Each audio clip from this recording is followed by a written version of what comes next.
Good morning. It's July 30th, and this is your daily brief in science. Here's everything you need to know. A new CDC-backed study in 4 Atlanta area facilities from 2020 to 2024 suggests invasive mold infections may be more common and deadly than previously thought, with about 1 in 3 hospitalized patients dying. This is an initial local estimate meant to establish surveillance benchmarks rather than a national rate, and results may differ by region. Exposure generally occurs through inhaled spores, open wounds, or contaminated equipment, though the study did not pinpoint exact exposure locations. Limitations include the lack of DNA-based detection for earlier years and the exclusion of cystic fibrosis patients. Findings are intended as surveillance benchmarks rather than a national figure.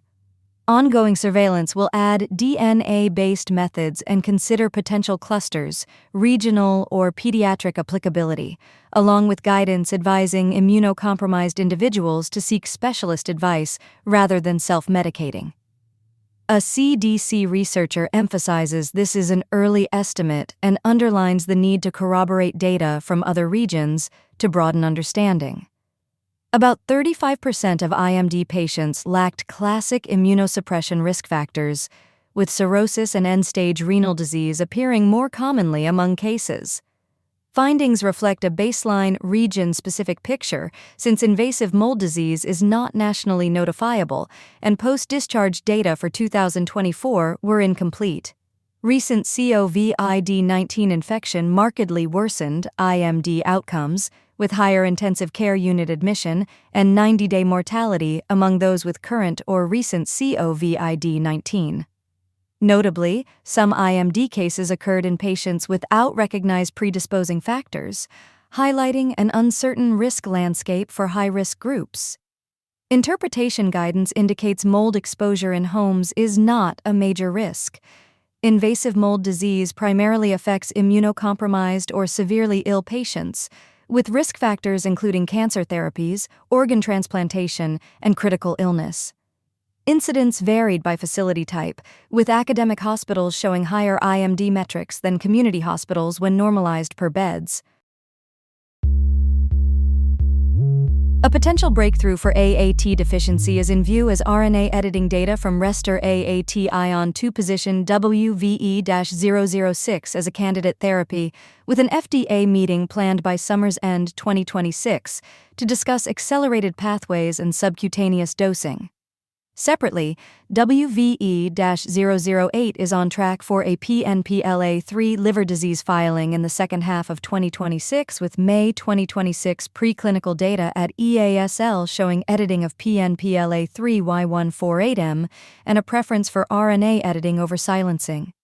The company reports solid balance sheet strength with total assets at $558.3 million and shareholders' equity at $453.5 million, while liabilities total $104.8 million and ordinary shares show a modest change in value. Earnings were missed, framed within broader market coverage that may lead investors to reassess near-term prospects. Insider trades in the last 6 months total 10, including purchases and sales by capital management affiliates and company executives.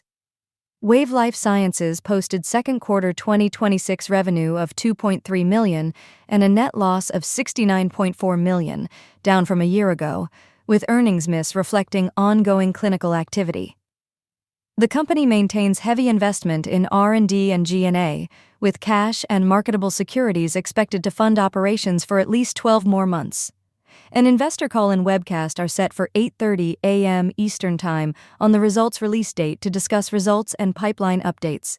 As of June 30, 2026, cash equivalents, and marketable securities totaled $490.6 million, extending the runway into Q3 2028 and underscoring ongoing program activity in the quarter. Ongoing and upcoming pipeline progress includes WVE-003 for Huntington's disease and WVE-N531 for Duchenne muscular dystrophy, with an investor day planned for fall 2026 to share updates across PRISM RNA medicines and multiple modalities. Investor Day in fall 2026 will showcase pipeline and platform updates across PRISM RNA medicines and multiple modalities. Disclaimer notes caution readers about reliance on data and potential advertiser funding of content. A first United States clinical trial of psilocybin-assisted therapy for veterans with treatment-resistant post-traumatic stress disorder reports safety and promising early efficacy. The study found no serious adverse events or increase in suicidal ideation, with mild post-dosing headaches as the most common side effect. At 1 month, 9 of 12 participants no longer met PTSD criteria, and the average symptom severity score dropped by 27.5 points, while reported suicidal ideation fell to 75% with no thoughts for many participants. The treatment combined 8 hours of psychotherapy, 2 psilocybin dosing sessions, 15 milligrams, then 25 milligrams, spaced 2 to 3 weeks apart, and 6 to 8 hours of integrative therapy after dosing over about 11 weeks. Participants described the therapy as a catalyst that enables deeper psychotherapeutic work during integration, suggesting the drug helps processing beyond the dosing sessions. Safety signals were favorable, and the study notes support from Ohio State University entities and CPDRE, with authors from CPDRE and Ohio State. Researchers point to prior evidence in other contexts and express hope for funding to support larger controlled studies. The study frames psilocybin as a pharmacological catalyst that amplifies deep psychotherapeutic processing during integration, contributing to durable breakthroughs beyond the drug effect alone. They emphasize psychotherapy as essential and view the drug as a facilitator, not a standalone cure. While results are promising, the open-label design and lack of a control group mean larger randomized trials are needed to validate efficacy and explore long-term outcomes. Plans include a larger randomized, double-blind, placebo-controlled trial to assess durability up to 6 months, biomarkers, sleep, and related symptoms like substance use. The trial unfolds amid United States policy shifts. Psilocybin remains a controlled substance, but there is momentum to speed reviews and funding for psychedelic therapies.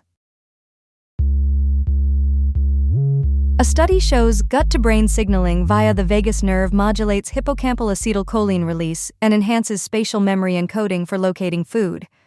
Long-term consumption of high-fat, high-sugar diets weakens gut-hippocampus connections, impairing memory even after a switch to healthier foods. Disrupting acetylcholine signaling along the vagus nerve diminishes the cognitive response tied to eating, underscoring the importance of gut-brain communication for cognition. Caveat: the study was conducted in male rats, and results may not fully generalize to humans, necessitating further research for clinical applicability. The research was led by Scott Konoski, USC, with Logan Lauer as first author, and involved multiple collaborators, funded by NIH institutes and Alzheimer's associations.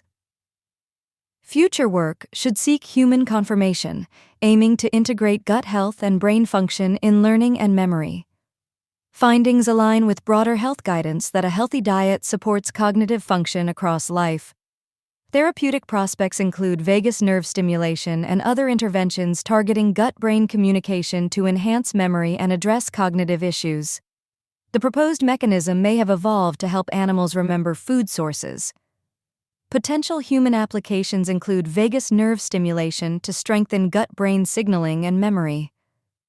Vagus nerve stimulation and gut health strategies could become memory-supportive therapies, though confirmation in humans is still needed. Findings suggest links between disrupted gut-brain signaling, acetylcholine in the hippocampus, and cognitive decline, with relevance to neurodegenerative diseases like Alzheimer's.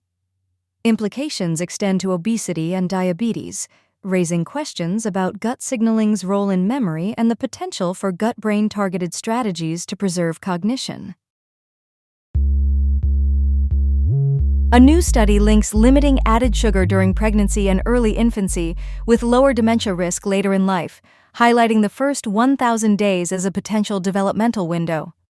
The researchers use a quasi-experimental design based on historical sugar rationing, but emphasize this is observational and cannot prove causation. The study analyzed about 65,000 United Kingdom Biobank participants, with dementia outcomes spread across exposure groups tied to early life sugar restriction. Those exposed to sugar restriction in utero and during the first year had a roughly 21% to 23% lower dementia risk, and a 2 to 3 year delay in diagnosis compared with those born after rationing. An NPJ aging study cited alongside reports that restricting sugar in the first 1,000 days is associated with lower risks of dementia, Alzheimer's, anxiety, and depression later in life. Experts caution that the design cannot establish causation and note that results may not translate to today's children due to different early nutrition and confounding factors. Alzheimer's research. UK researchers stress the observational nature of the study and remind that sugar intake is not currently a standalone dementia risk factor in major reviews, advocating a balanced diet for brain health. Limitations include the inability to quantify individual sugar intake, potential confounders such as birth location, socioeconomic status, and genetics, and a predominantly white, healthier than average United Kingdom biobank sample. Overall, the findings rely on birth periods relative to rationing rather than precise personal sugar data, underscoring the observational nature of the evidence. While the results are intriguing, experts say more research in modern populations is needed before updating health guidelines. This has been your daily brief in science. To read more about these stories, follow the links in the episode bio. You can also subscribe to these updates via email at www.brief.news. For more daily podcasts about the topics you love, visit brief.news/podcasts. Tune in tomorrow. We'll be back with everything you need to know.